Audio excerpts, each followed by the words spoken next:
ሀገር ውስጥና ከሀገር ውጪ ለምትኖሩ ለኢቶች ልጸልላችሁ ነው። ምንም አይነት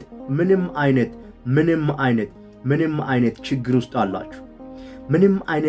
ውስጥ አላችሁ፣ እግዚአብሔር መንፈስ ይናገረኛል። እኔ ሲጸልላችሁ ይህ መልእክት ብቻ ከሰማችሁ እኔ የሚለውን አድርጉ። ባላችሁበት ስፍራ ዋችሁን ከፍ አድርጉልኝ።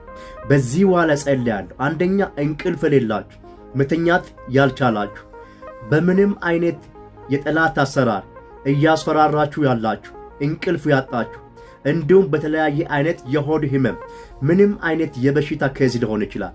ምንም አይነት ነገር ግን እኔ በሚጸልላችሁ ከፍ አድርጋችሁ ዋውን ስትይዙ በዋው ላይ የእግዚአብሔር ፈውስ ያልፋል። ከፍ አድርጉልኝ። ዋችሁን ከፍ አድርጉ። ባላችሁበት ስፍራ ዋችሁን ከፍ አድርጉ። ይህንን 3 ጊዜ በጭንቅላታችሁ ላይ ጠብ ታረጋላችሁ። 3 ጊዜ የኢየሱስ ደም ብላችሁ ትጠጣላችሁ። ማንኛውም የበሽታ ከዝ ከሰውነታችሁ ላይ ይነቀላል። እንቅልፍ የሌላችሁ እንቅልፋችሁ ይመለሳል። ከፍ አድርጉልኝ።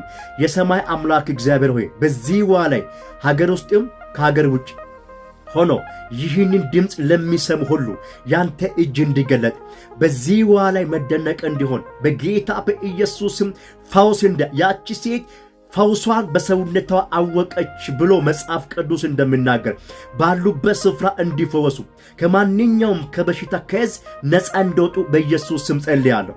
ሀገር ውስጥም ከሀገር ውጭ ላሉ ይህ መልእክት ፈጥኖ ከደረሰ በኢየሱስ ስም ይህንን ከጠጡበት ሰዓት ጀምሮ በሽታ ከሰውነታቸው ላይ የተነቀለ ይሁን። በኢየሱስ ስም ራስ ምታት፣ ማንኛውም ኬዝ የተነቀለ ይሁን። በዚህ ላይ የእግዚአብሔር እጅ ይገለጥ በኢየሱስ ስም። in Jesus name it is done። ይህንን ያደረጋችሁ ውሃውን ስትጠጡ ፈውስ በሰውነታችሁ ላይ ሲሆን ራስ ምታት ሊሆን ይችላል፣ እንቅልፋታችሁ ሊሆን ይችላል፣ የወገብ ህመም ሊሆን ይችላል። የተፈወሳችሁ ሰዎች በኮሜንት ሰክሽን ላይ ገብታችሁ ጻፉልኝ። ተፈውሻለሁ፣ ይህን ድምፅ ሰምቼ ነፃ ወጥቻለሁ ብላችሁ በኮሜንት ሰክሽን ላይ ምስክርነታችሁን ጻፉልኝ። ሆኖላችኋል። in Jesus name it is done።